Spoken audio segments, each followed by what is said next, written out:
Welcome back to the deep dive. Today, we're undertaking a mission that really requires us to look past some very common assumptions and dive deep into the philosophical bedrock of the sources you've shared with us. It certainly does. Our focus is the concept of ibadah. Now, for most people, when you hear this word, or even its standard English translation, worship, it conjures up some very specific images. Oh, absolutely. You think of prayer rugs, fasting, maybe large communal ceremonies, specific actions at specific times. Exactly. Rituals. And that's precisely where this deep dive has to begin, by confronting that narrow, I'd say, almost purely ritualistic interpretation. Because the material provided reveals something much, much bigger. Far bigger. The sources make it clear that while ritual is certainly included in Ibadah, the scope outlined in the Quran is, well, it's a complete, all-encompassing logical and philosophical framework for human existence. So the entire premise here is that ibadah isn't a duty you perform a few times a day or, once a week. Not at all. It's the blueprint for how you live all your moments. It's fascinating. It is, and what's really interesting is that the foundation of the term itself immediately reframes the entire discussion. Ibadah comes from the root word abd. Which means servant or slave. Correct. So it fundamentally signifies a state of complete conscious obedience, Mm-hmm. total submission, and a state of continuous service to the Creator. It is the very definition of the relationship between humanity and the divine. Okay, let's unpack this. If we start from that premise that every human is inherently a servant, an abd, then the mission of this deep dive is to understand how the Quran transforms every single human action. Every single one. From how you sign a business contract to how you react in an argument with a neighbor, how all of that becomes a manifestation of that continuous service and devotion. And this is the immediate intellectual surprise, isn't it? This explicit linkage. The idea that obedience to God is inseparable from actively serving His creation. And upholding justice, not just personally, but in the public square. That holistic requirement is the central argument of the material we're looking at. It really compels us to view life not as a series of separate, compartmentalized activities. Work here, family there, hobby over here, prayer in a box. Exactly. Instead, it's a unified, seamless flow of devotion. So to really get a handle on this, the sources seem to break it down, to give it some structure. They do. To understand the holistic nature of Ibadah, the sources lay it out in 4 essential dimensions. And together they build this rational, cohesive framework for human existence. Let's take them one by one then, because the intellectual rigor of this structure is really striking. What's the foundation? Where do we start? The first and the most foundational dimension is total submission and obedience. Okay. This is the internal conceptual acceptance of God's absolute sovereignty. It's more than just a passive belief. It requires consciously aligning your entire will, your life choices, all your actions with divine commands and laws. A willing alignment. The willing continuous alignment with that perfect divine will. It's an active state of being. That sounds incredibly demanding. I mean, it suggests that there really is no neutral ground. That's a key insight. If you aren't actively and consciously aligning your will, then you are, by default, misaligned. So how does this internal submission, how does it translate outward? It can't just stay in your head. And it doesn't. That leads logically to the second dimension. Active service to God's creation. This is the crucial application point. The proof of the submission. Precisely. The sources insist that this internal obedience to God is completely inseparable from promoting justice, adult compassion, Rama, and the overall well-being of the world. The whole world, so both human and environmental. Both human and environmental. The logic is simple. If you truly submit to the Creator, you must actively care for the creation. The two are intrinsically linked. So the performance review of your submission isn't just about your internal state, your private prayer. It's measurable. It's visible in your external ethical conduct. It has to be. If you claim total submission, that submission must manifest outwardly in acts of charity, standing up for the oppressed, striving for societal betterment, and even sound environmental stewardship.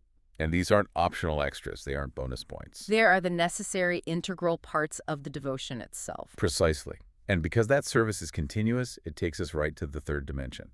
Life as an act of devotion. Okay. Since the fundamental status of a human being is servant, the concept of ibadah has to permeate every single aspect of a believer's life. Your ordinary activities. Like going to work? Going to work, engaging in commerce, your family life, your social interactions, even your quiet personal reflection, all of it when done with conscious, right intention and in accordance with divine guidance, is elevated. It's transformed into an act of ibadah.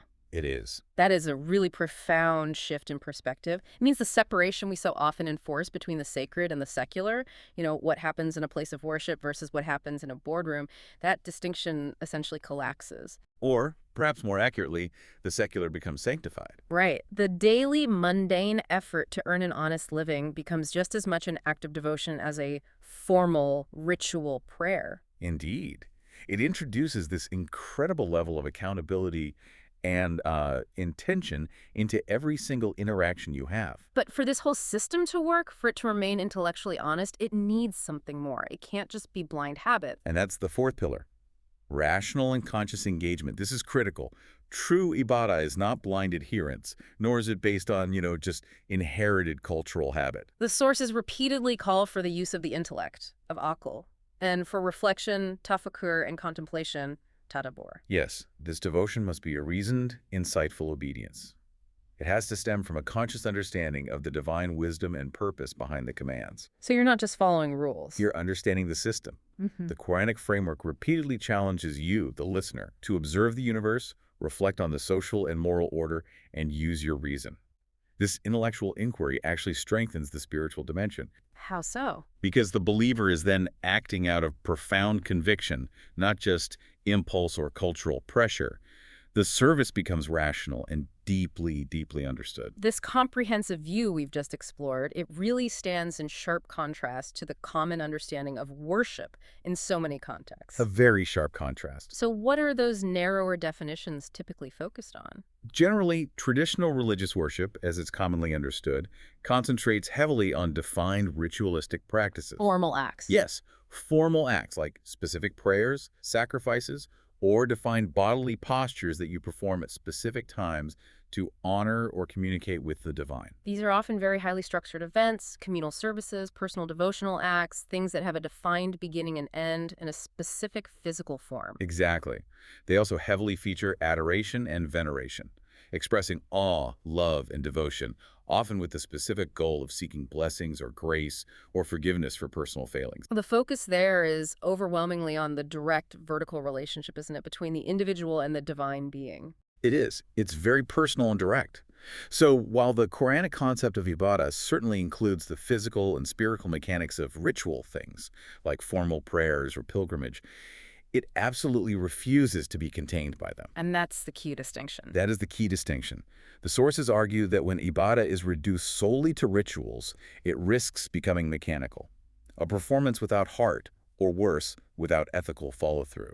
So what is the purpose of the ritual, then, in this larger framework? The ritual acts, the formal prayers, for instance, they gain their profound depth precisely because they serve as moments of recalibration.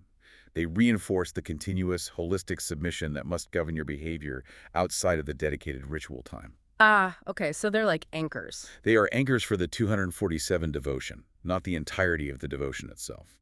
So if we think of ibadah as this continuous state of being, a constant awareness, then the ritual becomes like a booster shot or a necessary maintenance task to keep the main engine of submission running smoothly across every sphere of life. That's a wonderful analogy. The ritual serves to ensure the inner intention remains aligned with the outer behavior, preventing hypocrisy and that moral fragmentation we talked about. To really appreciate the unique structural complexity of ibadah, it helps to zoom out, I think, to look at how parallel concepts exist across other major global traditions, as the source material does. This helps us see what elements the Quranic framework might share, but more importantly, what it uniquely insists upon. Yes, comparing these concepts is vital for intellectual clarity. We could start with Judaism. The concept there is avodah or tefillah, and it emphasizes the covenantal relationship with God. Worship is understood as serving God through meticulous obedience to the mitzvot. The 613 commandments. Exactly. And these commandments, as we know, are profoundly dual in nature, aren't they? They blend ritual observance like Sabbath, dietary laws, with the core ethical mandate of justice, tzedakah. Precisely. The emphasis is on a collective, communal identity and living according to this detailed, divinely provided law. Now, ibadah shares this deep respect for structural law and its ethical requirements, but the scope of avodah often remains centered on that specific covenantal community. Then if we move to Christianity, worship often centers on adoration, thanksgiving, and communion, frequently focused on the figure of Jesus Christ. It involves liturgy, sacraments, and intense personal prayer. And the theological emphasis there often lies on personal faith, salvation, and grace. Service, often defined by agape love, is the outward expression of that internal faith-based relationship. So while service is paramount, the idea of integrating worship into detailed structural law, especially for things like economic or political governance, is generally less pronounced than in the Quranic or Judaic frameworks. That's a fair assessment. Then you have the entirely different architecture of Hinduism, specifically in paths like puja, which is ritual adoration, or bhakti, the devotional path. Worship there can involve elaborate rituals, offerings, chanting, and devotional singing to connect with divine manifestations. A very different feel. Very different. And critically, Hinduism incorporates karma yoga, the path of selfless action. This involves performing one's duties, one's dharma, diligently, but without attachment to the results or expectation of personal reward. That selfless service, it really echoes the profound non-transactional charity that the Quran speaks of, where the act is performed solely for the countenance of the divine. It does. It's a fascinating parallel. And finally, the sources bring up Buddhism, which, depending on the tradition, often doesn't involve the adoration of a single creator deity at all. The focus shifts inward to self-transformation. Right. Buddhist practice centers on ethical conduct, the Eightfold Path, and cultivating wisdom and deep compassion to alleviate suffering and achieve enlightenment. The whole practice is geared toward liberation from the cycle of suffering. So when we analyze these traditions side by side, the Quranic concept of Ibadah emerges as unique in its comprehensive synthesis. It seems to take the structural obedience and legal mandates we see in Judaism. Integrates the sincere devotional commitment found in Christianity and Hinduism's bhakti path. And then it radically insists that this total submission must apply to all aspects of life: economic policy, judicial principles, social structure. It rejects any ultimate distinction between your personal spiritual commitment and the structural fairness of your society. It's the ultimate integrated system. It is. The rational acceptance of God's absolute sovereignty requires the active establishment of an orderly, just society, making the public square and the corporate balance sheet as much a place of devotion and service as the prayer mat or the communal ceremony. Let's move from that intellectual definition to how the core text itself expresses this profound, all-encompassing nature of devotion. The source material highlights a passage from Surah Al-An'am, which, well, it feels like the ultimate oath of allegiance. It absolutely is. These verses are a definitive statement of life's purpose. Say, "Indeed, my devotion, my right to sacrifice, my living and my dying are for Allah, Lord of the worlds. No partner has He, and this I have been commanded, and I am the first of those who submit." The power there just lies in the sheer scope of it. It doesn't just say my prayer or my charity are for God. It explicitly includes my living and my dying. Everything. It proclaims that every single moment, every choice you make in the marketplace, every conversation at home, the entire arc of human experience is subsumed under the single unifying purpose. This moves the believer out of a transactional, limited relationship with the divine. The "I pray, therefore I receive" model, and into an ontological one. Their very existence becomes an act of devotion. To live is to serve. To live is to serve, and even death is just a final act of surrender. The implication is profound. Human freedom is found not in rebellion against this purpose, but in the conscious, willing acceptance of it. And that line, "I am the first of those who submit." That's not just a claim of status, is it? It feels like it's setting a standard for all believers to emulate, demanding this complete, unwavering commitment. It serves as the model of Ibadah, a commitment so total that it demands that all human faculties, your reason, your speech, your economic actions, your political engagement, all of it must be consciously oriented toward God's purpose for justice and order. If your living and dying are for God, then literally no sphere of your life can be exempt from that divine consciousness. Given this enormous claim of continuous surrender, the next logical step has to be the command for completeness. The Quran systematically rejects fragmentation, which brings us to a verse in Surah Al-Baqarah. The command is so clear, almost bracing. "O you who have believed, enter into Islam completely and perfectly, and do not follow the footsteps of Satan." This is a command for total, unified integration.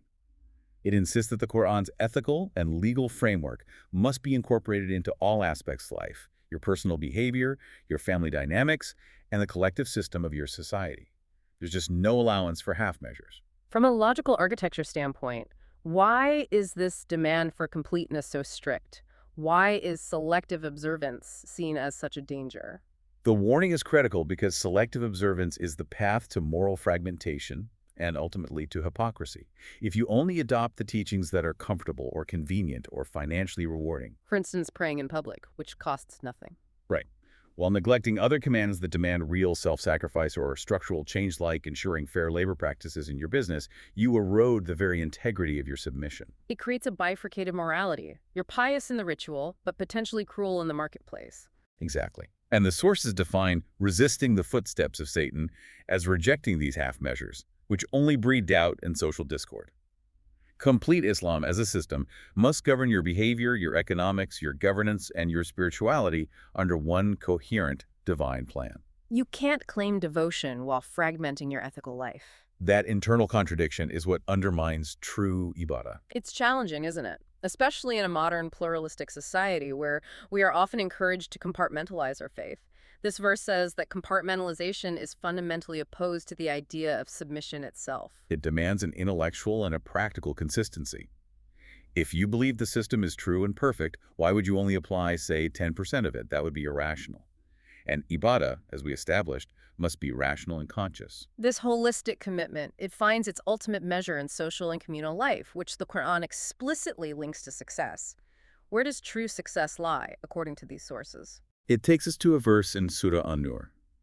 The core insight there is that true success is defined not by worldly gain, but by your readiness to subordinate your personal judgment to divine law when disputes arise. The verse states, "The only statement of the true believers when they are called to Allah and His Messenger to judge between them is that they say, 'We hear and we obey.' And those are the successful." We hear and we obey. That phrase, Samina wa atana, it becomes the definitive litmus test. It signifies a profound trust that the divine command, even when it's inconvenient or seems to go against your immediate self-interest, contains the ultimate truth and the best path. I find it so powerful that success falah is defined purely by the integrity of that response. It's not about winning the argument or achieving political dominance. It's about aligning your internal compass with the divine standard. And crucially, this total obedience is the hallmark of true ibadah in a communal context, a society that genuinely internalizes this response. It transforms conflicts and disagreements, even profound ethical or legal ones, into avenues for shared growth. It forces people to reaffirm their commitment to justice. It does. It forces institutions to be anchored in the Quranic paradigm rather than allowing them to be driven by fleeting political expediency or individual self-interest. This is why lasting success, falah, is intrinsically spiritual and communal. So the spiritual success of the individual is fundamentally intertwined with the health and justice of the entire collective. They're inseparable. You can't be truly submitting if the society you live in and contribute to is unjust. The two are inseparable. The individual servant validates their internal submission by participating in the establishment of a just, divinely ordered society. We've established that ibadah is this continuous submission. Now we have to address the ultimate purpose of that submission on earth. This is where the concept of stewardship or khalifa comes in. Yes, from Surah Al-Baqarah. The text is very clear. Yeah. Humanity is appointed as a successive authority khalifa upon the earth. This is the human commission, and it intellectually links the creation of humanity directly to the function of ibadah. Right, so the logical connection is that the submission of the servant, the abd, isn't passive or meditative. It's an active executive mandate. It is. The Khalifa role, that of the steward or trustee, demands that humanity actively implements divine legislation to establish justice and maintain cosmic equilibrium. This trust gives humanity a very unique position in creation. Unlike, say, the sun and the moon, which follow physical laws without choice, humans possess free will, ikhtiyar. And that freedom must be used for a purpose. It must be purposefully deployed to govern and shape just societies. The responsibility of stewardship extends far beyond simple environmental care, though that is certainly included. It requires setting up legal, economic, and ethical systems that safeguard both human dignity and planetary welfare, all aligned with the holistic guidance of the Quran. So serving God, which is ibadah, requires managing the world, which is khalifa. They're two sides of the same coin. You demonstrate your submission by taking responsibility for the health and justice of the world you inhabit. You can't be a faithful servant if you're a careless or a tyrannical steward. Precisely. The quality of your stewardship is the outward measure of your inner submission. Okay, so If the Khalifa is commissioned to establish justice, the sources must provide a standard, a measure for that justice. This takes us to a verse in Surah Al-Hadid, which talks about sending messengers with the scripture and something called the balance. Yes, the verse states that messengers were sent with clear evidences, the scripture and the balance, the mizan, so that people may uphold justice. Add. The concept of the balance is absolutely critical here. It's not just a physical scale. No, it symbolizes the objective moral values and the institutional frameworks that are necessary for perfect, impartial justice. It's the standard, the unwavering principle against which all human dealings must be judged. Absolutely. And what does the application of this concept mean for continuous ibadah? It means that every servant, every steward, is required to uphold these scales in every single transaction. In judicial rulings, in economic contracts, in political accountability, and even in minor interpersonal dealings. And the purpose of all this is to ensure that human society mirrors the divine order. Yes. By embedding justice, at every institutional and personal level, believers fulfill that dual purpose of devotion and stewardship. This constant effort to establish equilibrium is the practical execution of the oath of submission. The mizan is the operational definition of fairness. This structural requirement for fairness, it seems to culminate in one of the most powerful and comprehensive ethical verses in the entire Quran, from Surah An-Nahl. This is a seminal command, yes. It details the very fabric of a virtuous society. Indeed, Allah commands justice, good conduct, ihsan, and giving to relatives, while forbidding immorality, bad conduct, and oppression. Zulm. What's so radical here is how it elevates justice, from just an admirable virtue to a core commanded act of devotion. It places it right alongside the deepest spiritual imperatives. The sources emphasize that justice is not optional. It is the absolute ethical minimum. But the verse doesn't stop at justice, which is strictly about rendering what is due. It also commands ihsan. Moral excellence or beautiful conduct. Exactly. That distinction is fascinating. If adl is the legal minimum, treating everyone equally and justly, what exactly is ihsan? Ihsan is the ethical amplifier. It means going above and beyond the minimum requirement of justice. It is acting with kindness, compassion, and excellence, even when it's not legally required. Ihsan is the internal sincerity that prevents social action from becoming merely political maneuvering or just grudging compliance. It's the emotional lubricant that ensures justice is delivered with humanity. That's a crucial point. Odal ensures fairness, but Ihsan ensures the society remains compassionate. And you need both for complete ibadah. And what about giving to relatives? This expands into a mandatory concern for systemic social welfare. It's the foundation for concepts like zakat and sadaqah, which are structural mechanisms designed to eradicate poverty and protect human dignity across the entire community. And the explicit warning at the end of the verse. The warning is against oppression, zulm. The source material unequivocally defines any ibadah that is devoid of social equity as hollow. It's a contradiction in terms. You cannot claim to serve the just Creator while actively contributing to or simply ignoring systemic injustice in the world He created. This profound connection between ritual and social action brings us directly to the verses that condemn hypocrisy acts of devotion that are performed without any sincerity or ethical conduct. The verses in Surah Al-Ma'un are, well, they're an arguably startling condemnation of shallow devotion. They are deeply revealing because they completely redefine the metrics of spiritual failure. Woe to those who perform devotional acts but are heedless of their devotion, those who make show of their deeds and withhold simple assistance. The condemnation here isn't leveled against those who neglect rituals entirely, but against those who perform them. They pray, but are heedless, or only do it for show, and at the same time they neglect fundamental social duties. It's a failure of both intention and application. It creates a clear paradigm shift. The text connects the act of driving away an orphan and the failure to encourage the feeding of the poor directly to the worthlessness of the devotional act itself. The social neglect renders the ritual void. Let's just reflect on the gravity of that for a moment. The sources are saying that the simple act of withholding assistance, something as seemingly minor as lending a tool to a neighbor, or something as major as ignoring a hungry person, can completely negate the spiritual value of one's most devout, formal prayer. Absolutely. This establishes a hierarchy of values where concrete social action, feeding the needy, protecting the vulnerable, becomes a paradigmatic act of ibadah. True intent is judged not by the frequency or formality of your ritual, but by its impact on the most vulnerable members of your community. So the true proof of submission lies not just in the kneeling, but in the giving hand. That's it. The takeaway has to be that true devotion demands inner sincerity and outward selfless compassion. Ritualistic repetition without that genuine care for others is explicitly denounced as hypocrisy. You can't buy your way out of ethical commitment just by performing formal acts of devotion. If Ibadah demands comprehensive justice, then this commitment must be structurally translated into the economic order of society. This is where the Quran transitions from just individual charity to institutional fairness. Exactly. And Surah Al-Hashr provides a powerful structural command regarding wealth distribution.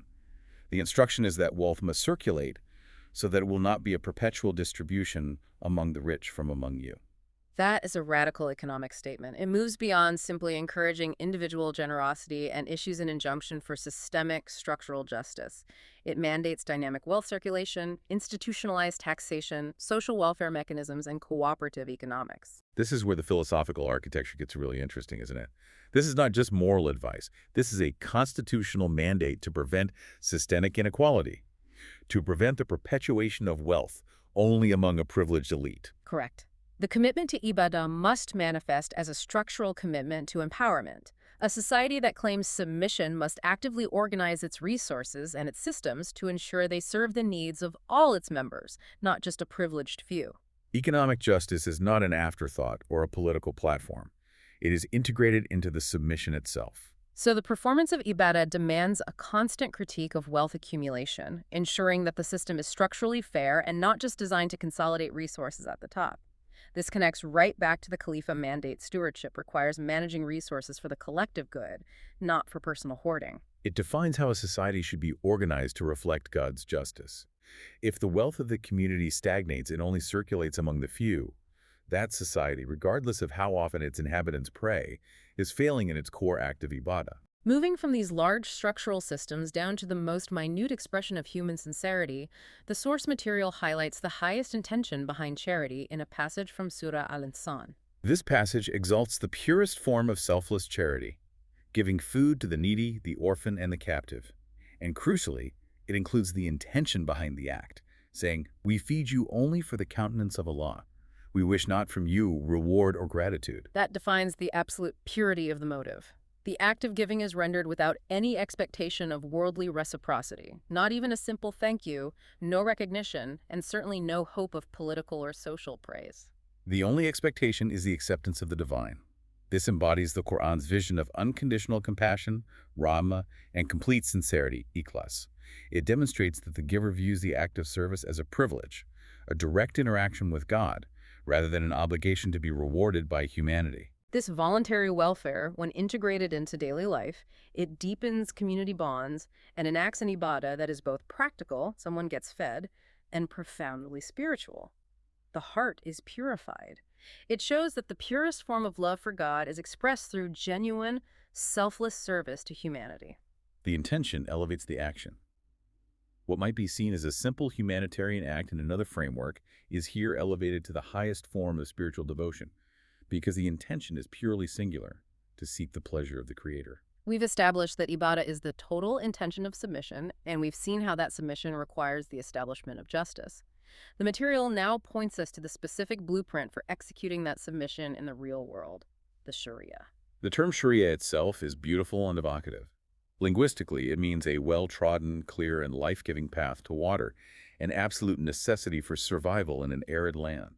It suggests clarity, direction, and life itself. And the Quran confirms this, defining it as the ordained way or the comprehensive code of conduct required for success for falah, as noted in Surah Al-Jathiyah. This code is the system that governs how the human trustee, the Khalifa, must establish order, justice, and ethics on earth.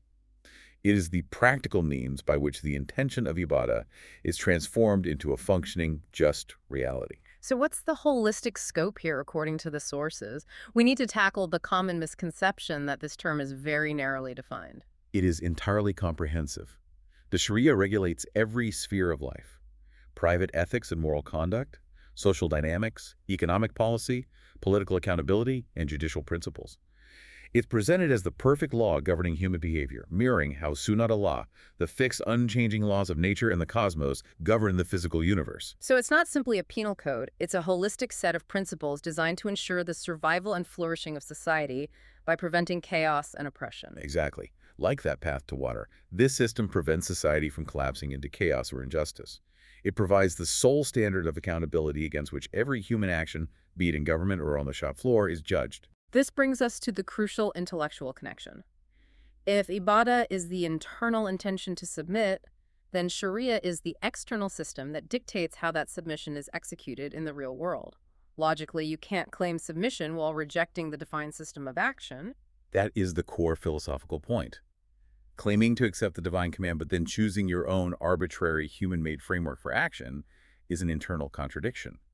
The framework is mandatory precisely because it is designed to guarantee justice and that equilibrium, that mizan.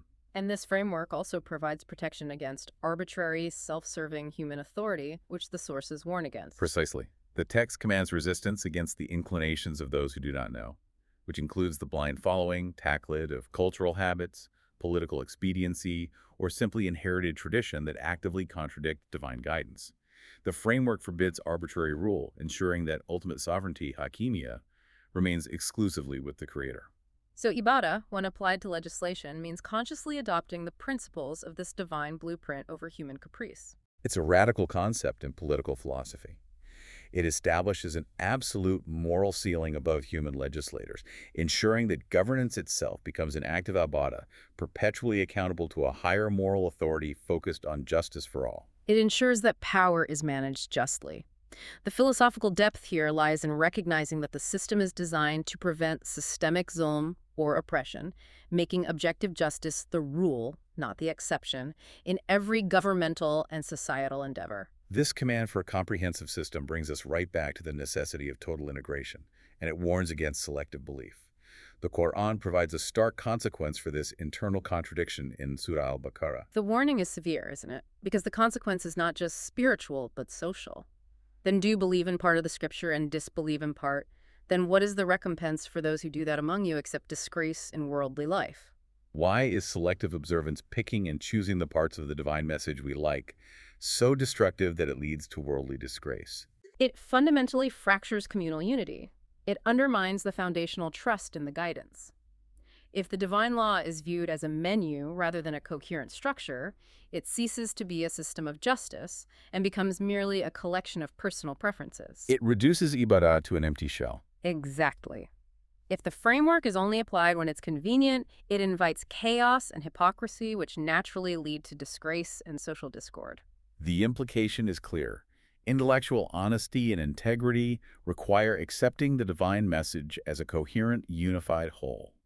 True devotion demands implementing the entirety of the message, even, and perhaps especially, the parts that demand self-sacrifice or radical social change. It's a call to profound consistency. If the submission is total, the guidance must be accepted totally. Anything less is a denial of the original oath of service. We've covered global systems, economics, and legal frameworks, but ibadah is also profoundly subtle. It manifests in the most ordinary moments of human interaction and character. Yes, the source material points to a passage in Surah Luqman as a detailed blueprint for humility and character refinement. The core examples seem so minute, yet so critical. And do not turn your cheek in contempt toward people, and be moderate in your pace and lower your voice. What's so deeply insightful here is how true devotion extends far beyond grand acts and into the refinement of your own character and demeanor. Ibadah tempers pride. It forbids arrogance, specifically telling the servant not walk through the earth exultantly, and it cultivates moderation in speech and movement. So how does something as small as lowering your voice relate to cosmic submission? It's the constant internal monitoring required of a true servant. It means acknowledging your own insignificance compared to the Creator. If you submit to God, you have no right to display arrogance or contempt toward your fellow servants. These are the subtle ways we sanctify ordinary daily interactions, demonstrating submission not just through obedience to rules, but through constant self-awareness and genuine respect for others. And finally, there's the communal responsibility to maintain harmony. The framework recognizes that human interaction will inevitably lead to conflict, and Surah Al-Shurat establishes a clear ethical obligation for believers in that context. The core insight is, The believers are but brothers, so make settlement between your brothers.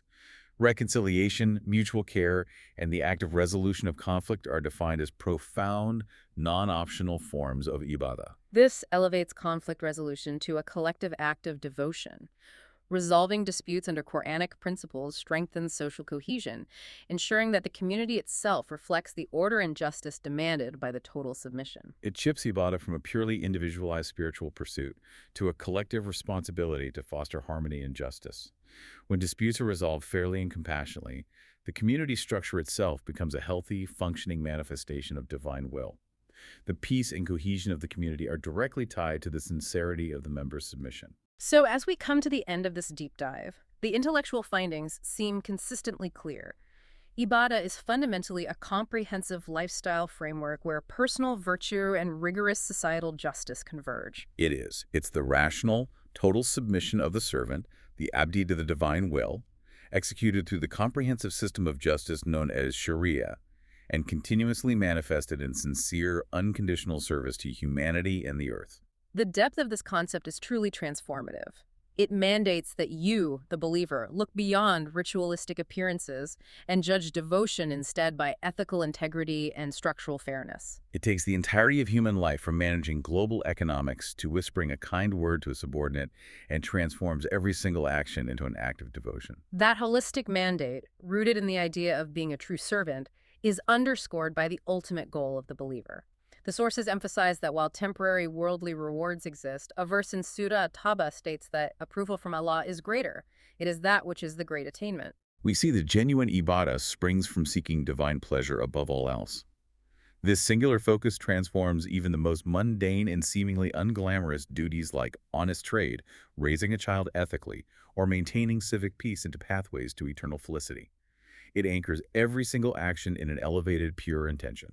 So if every action, every word, and every thought is meant to be an act of service, how does a commitment to justice or an act of genuine, selfless compassion reveal a deeper, more profound spiritual truth than mere formal ritual ever could?